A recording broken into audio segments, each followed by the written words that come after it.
मैं आपसे दो तीन चीजें कहना चाहता हूं। पहली चीज यात्रा के बारे में, और जो मेरा अब पिछले 1.5 साल का जो एक्सपीरियंस रहा है। पिछले साल हम भारत जोड़ो यात्रा पे निकले। 4000 किलोमीटर चले,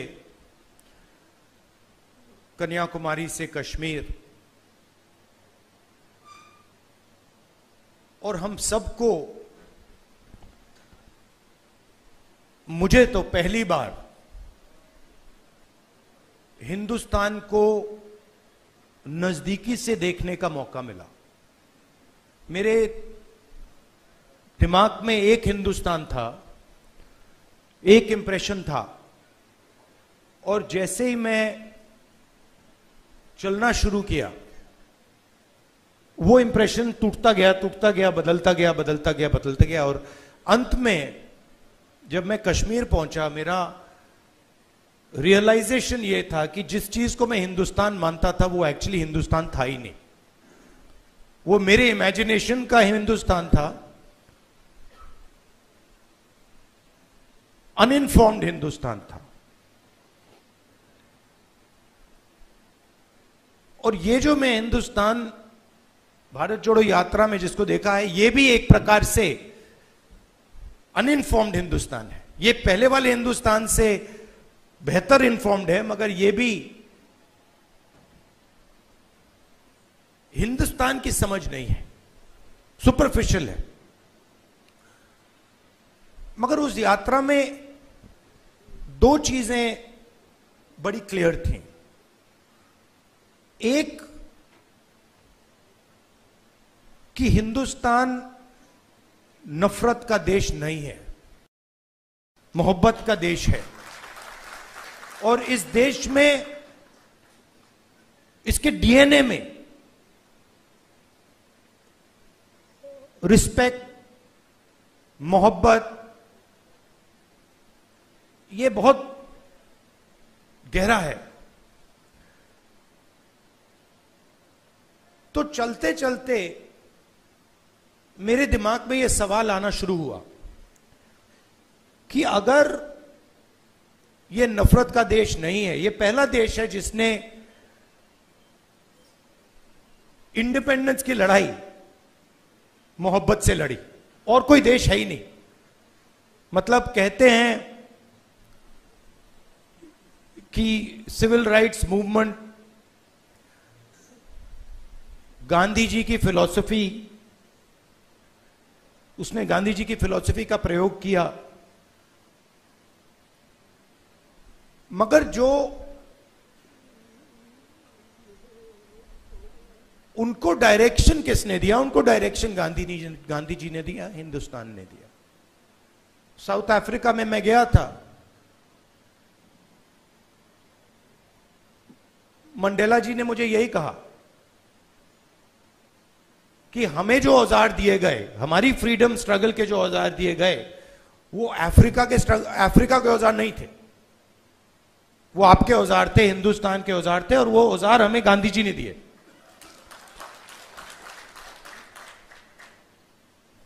तो जब मैं चल रहा था, मेरे दिमाग में यह सवाल आया कि अगर हिंदुस्तान मोहब्बत का देश है तो इसमें नफरत क्यों फैल रही है? क्योंकि इतना आसान नहीं होना चाहिए नफरत को फैलाना। हम कहते हैं बीजेपी नफरत फैलाती है, बट कोई ना कोई फाउंडेशन तो होगा, कोई ना कोई बेसिस तो होगी इस नफरत की। तो ये सवाल मेरे दिमाग में था, और आस्ते आस्ते मुझे बात समझ आने लगी कि नफरत का कारण अन्याय है। कि ये देश में गरीबों के साथ, किसानों के साथ, दलितों के साथ, महिलाओं के साथ, युवाओं के साथ, सबके साथ हर रोज अन्याय होता रहता है। 2-3% लोग हैं इस देश में जिनको न्याय का एक्सेस मिलता है। 2-3%, ज्यादा से ज्यादा 5% लोग हैं। उनके लिए कोर्ट्स काम करते हैं, उनके लिए सरकार काम करती है, सारे इंस्टीट्यूशंस में उनके लिए जगह है। बट अगर हम 90% लोगों को देखें, उनके साथ 24 घंटा अन्याय हो रहा है। 16 लाख करोड़ रुपए 20-25 लोगों का कर्जा माफ हुआ। जीएसटी का पैसा है, जनता का पैसा है, किसानों का पैसा है, मगर किसानों का 1 रुपया माफ नहीं होता है। और मैंने सरकार के अंदर से देखा है, जब हमने किसान कर्जा माफी की बात उठाई, जब हम सरकार में थे, तो रिस्पांस मिला कि ये ठीक नहीं है, इससे किसान आलसी हो जाएगा।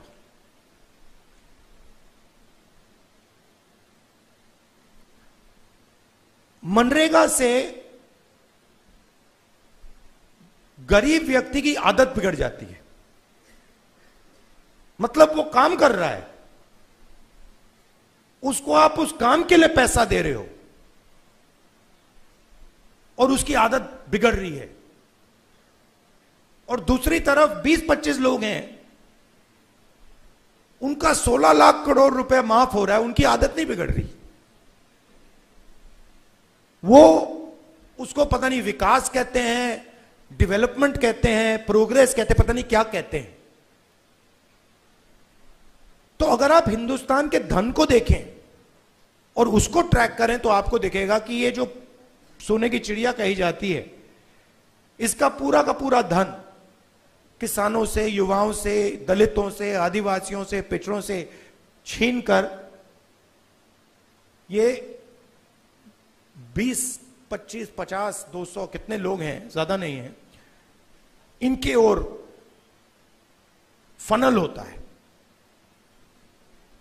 तो इसलिए हमने दूसरी यात्रा में न्याय शब्द जोड़ दिया। और इस यात्रा में हमारा फोकस उस पे था कि किस प्रकार का अन्याय हो रहा है।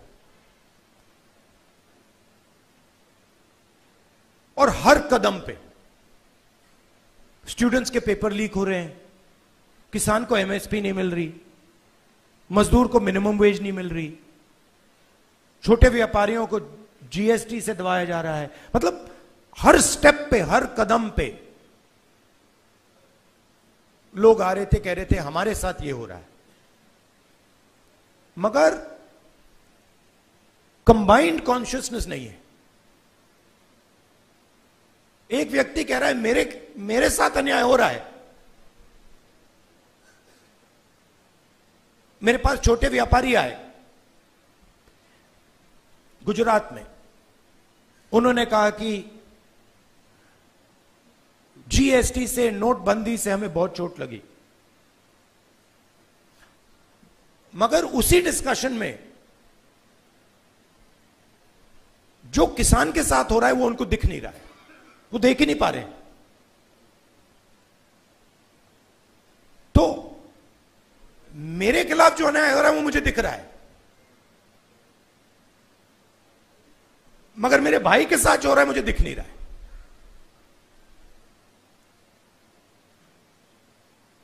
तो ये बहुत जरूरी बात है, क्योंकि जब तक आप अपने भाई के साथ जो अन्याय हो रहा है वो नहीं देखोगे, तब तक कोई मूवमेंट खड़ा नहीं हो सकता। मैं जूडो करता हूं और उसमें एक बड़ी इंटरेस्टिंग चीज है।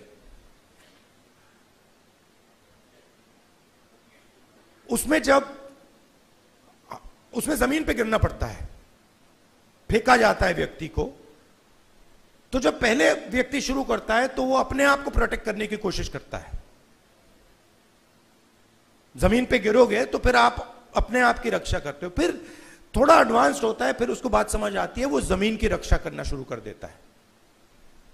मतलब don't protect yourself, protect the mat. और बड़े मजे की बात दिखती है कि जब आप जमीन को प्रोटेक्ट करते हो तो ऑटोमेटिकली जमीन आपको प्रोटेक्ट करती है। तो मूवमेंट कैसे बनती है? मूवमेंट जब बनती है जब मैं अपने दर्द को छोड़कर मेरे साइड में जो खड़ा है उसके दर्द की रक्षा करना शुरू करता हूं, ऑटोमेटिकली वो मेरी रक्षा करेगा, उसको करना ही पड़ेगा। तो ये एक मेंटल लीप की जरूरत है। सबको दिख रहा है कि भाई किसान को दिख रहा है, मजदूर को दिख रहा है, सबको दिख रहा है, मगर एक दूसरे का दर्द नहीं दिख रहा किसी को। मेरा एक्सपीरियंस है दूसरी यात्रा का। आखिरी बात देखिए, आपने राहुल गांधी का नाम बहुत बहुत बार लिया। कांचा जी मेरे दोस्त हैं, उन्होंने नारे भी दे दिए। ये राहुल गांधी नहीं है, ये हिंदुस्तान में करोड़ों लोगों की फीलिंग है। उनमें से मैं एक हूं और आप मेरे ऊपर फोकस कर देते हैं। बट भारत जोड़ो यात्रा में मैंने अपनी आंखों से देखा, मैं अकेला नहीं चल रहा था, लाखों लोग चले थे मेरे साथ। और एक्चुअली भारत जोड़ो यात्रा की स्ट्रेंथ राहुल गांधी नहीं था, भारत जोड़ो यात्रा की स्ट्रेंथ वो बाकी लोग थे। तो उन पे भी फोकस होना चाहिए। लड़ना हमें एक साथ है और ये हिंदुस्तान के दो एक्सप्रेशंस के बीच में लड़ाई है। ये राहुल गांधी, मोदी, बीजेपी, कांग्रेस के बीच में लड़ाई नहीं है। हिंदुस्तान के नेचर के अंदर दो आत्माएं हैं और ये उन दोनों आत्माओं के बीच में लड़ाई है। एक आत्मा कहती है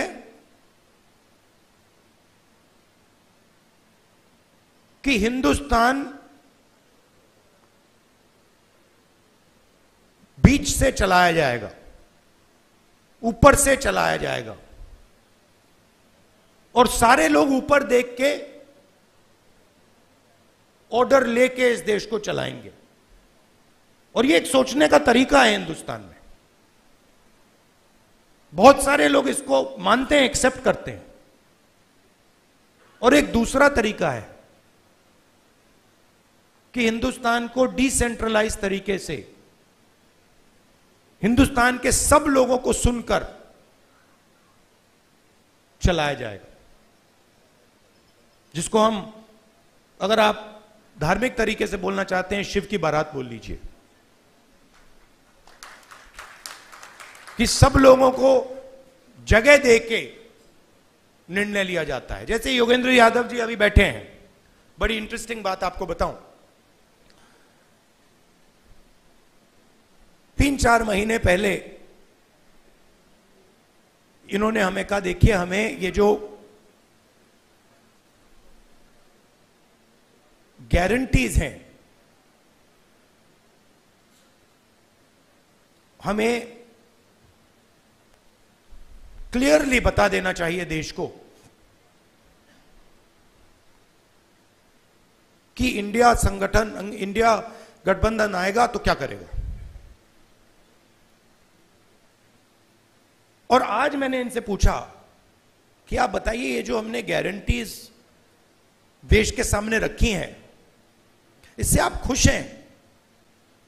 तो इन्होंने कहा मैं खुश हूं, मगर बहुत केओटिक डिस्कशन हुआ। केओटिक डिस्कशन हुआ क्योंकि ये एक्चुअली कांग्रेस पार्टी की, राहुल गांधी की, खारगे जी की इंडिया गठबंधन की गारंटीज नहीं है। ये एक्चुअली हिंदुस्तान की आवाज है। उसको हमने चुन चुन के सुन के निकाला है, उसको रिफाइन किया है।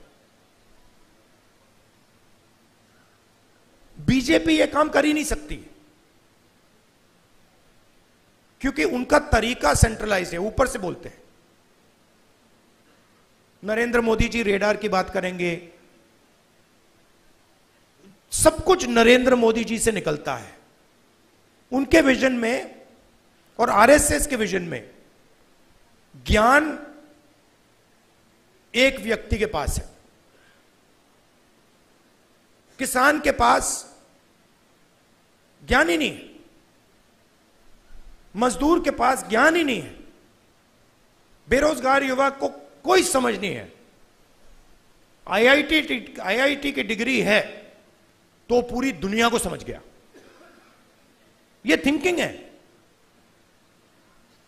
तो इसके खिलाफ हमारी लड़ाई हो रही है। हिंदुस्तान का सबसे बड़ा साइंटिस्ट, जितना उसमें ज्ञान है उतना ही ज्ञान हिंदुस्तान के किसान में है, बस दूसरे तरीके का है। मैं बंगाल गया और वहां पे वो महिलाएं थी, इसी यात्रा पे महिलाएं थी, वो बीड़ी बना रही थी। उनके हाथ में जो स्किल थी,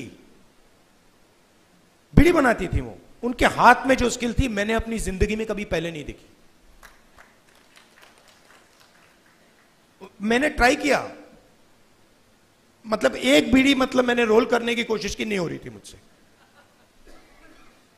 तो वो सालों का, मतलब सालों की स्किल है वो, और उसका इस देश में कोई आदर नहीं हो रहा।